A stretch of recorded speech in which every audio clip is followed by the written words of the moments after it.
Assalamualaikum warahmatullahi wabarakatuh. Saya Mahesa Putra di Pamungkas dengan NIM 2402011101113 akan mempresentasikan mengenai UAS mata kuliah ICT Literasi dengan judul Tantangan dan Peluang Ekonomi Digital di Indonesia. Ekonomi digital adalah bentuk ekonomi yang berfokus pada penggunaan teknologi digital untuk melakukan berbagai aktivitas ekonomi. Ini mencakup semua transaksi yang terjadi di internet seperti e-commerce, vintage, dan layanan online lainnya. Karakteristik dari ekonomi digital yaitu pengetahuan. Pentingnya pengetahuan dan keterampilan digital bagi individu dan bisnis. Lalu ada digitalisasi, di mana proses mengubah informasi dan proses bisnis menjadi formal digital untuk meningkatkan efisiensi dan aksesibilitas. Menurut laporan McKinsey, ekonomi digital di Indonesia diperkirakan dapat menyumbang hingga 10% terhadap produk domestik bruto atau PDB dan menciptakan 3,7 juta lapangan kerja baru sebelum tahun 2025. Oke, tantangan dari ekonomi digital di Indonesia yang pertama ada kesenjangan digital, di mana akses internet tidak merata antara perkotaan dan pedesaan. Dampaknya, masyarakat di daerah terpencil terhambat dalam memanfaatkan layanan digital, menciptakan ketidakmerataan pertumbuhan ekonomi. Lalu ada regulasi dan kebijakan, di mana kebijakan pemerintah yang tidak konsisten dan terkadang terlalu ketat berdampak pada ketidakpastian hukum menghambat investasi dan pertumbuhan startup. Lalu ada kualitas sumber daya manusia, di mana keterampilan digital pekerja masih rendah, yang membuat menghambatnya inovasi dan daya saing bisnis di pasar global. Lalu ada keamanan cyber, di mana meningkatnya ancaman serangan cyber menimbulkan kerugian finansial dan reputasi bagi perusahaan.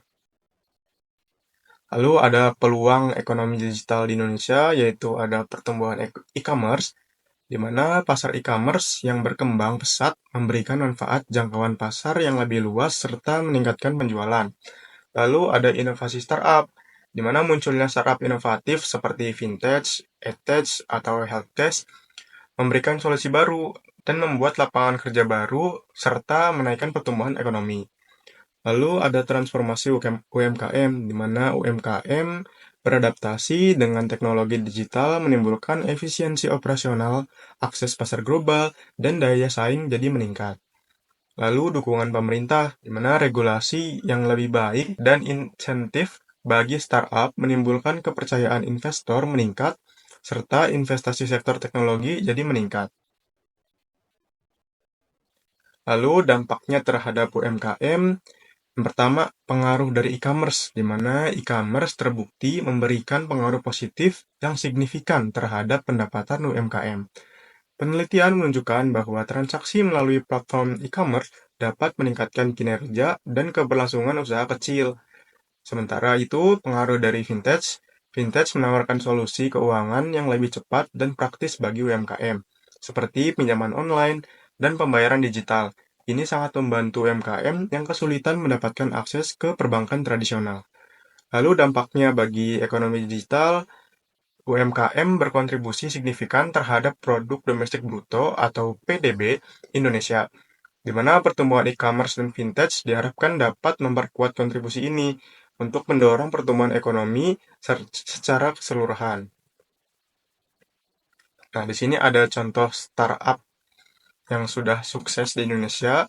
Yang pertama ada Gojek, di mana Gojek merupakan salah satu startup terbesar dan paling berpengaruh di Indonesia yang telah merevolusi cara masyarakat bertransportasi dan mengakses berbagai layanan.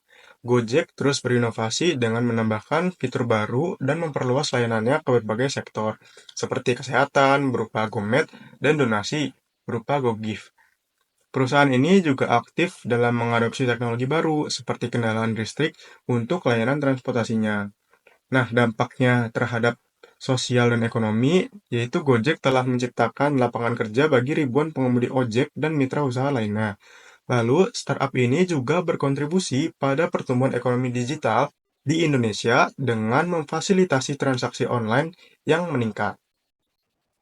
Lalu yang kedua ada Tokopedia, di mana Tokopedia adalah salah satu dari platform e-commerce terbesar di Indonesia yang telah berkontribusi signifikan terhadap pertumbuhan ekonomi digital di negara ini. Di mana Tokopedia terus mengalami pertumbuhan secara pesat sejak diluncurkan, menjadi salah satu marketplace paling banyak dikunjungi di Asia Tenggara dan juga memperoleh pendanaan dari investor besar seperti Alibaba Group dan SoftBank yang mendukung ekspansi dan inovasi perusahaan Tokopedia itu sendiri. Lalu dampaknya bagi sosial dan juga ekonomi, Tokopedia telah menjangkau 99% kecamatan di Indonesia, memiliki lebih dari 100 juta pengguna aktif setiap bulannya. Lalu, perusahaan ini juga berkontribusi pada pemberdayaan ekonomi lokal dengan membantu UMKM mengakses pasar yang lebih luas. Lalu yang terakhir ada TikTok Shop, di mana TikTok Shop adalah inovasi dalam dunia e-commerce yang memanfaatkan kekuatan media sosial dan video pendek untuk menciptakan pengalaman belanja yang interaktif dan menyenangkan. Dengan fitur-fitur uniknya, TikTok Shop tidak hanya memudahkan transaksi, tetapi juga memberdayakan penjual untuk menjangkau konsumen secara lebih efektif. Dengan pertumbuhan pengguna TikTok yang terus meningkat, TikTok Shop memiliki potensi untuk menjadi pemain besar dalam industri e-commerce di Indonesia dan juga global. Dampaknya terhadap sosial dan ekonomi, TikTok Shop memberikan kesempatan bagi penjual kecil dan UMKM untuk menjangkau audiens yang lebih luas tanpa harus memiliki platform e-commerce sendiri.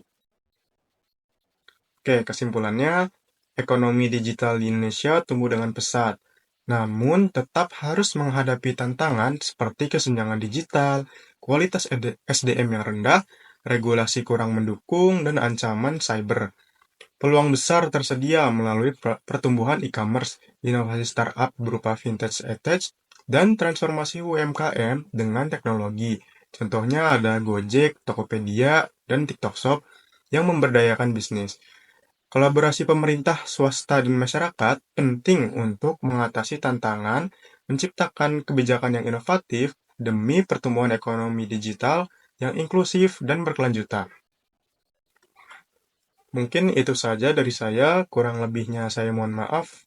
Wassalamualaikum warahmatullahi wabarakatuh.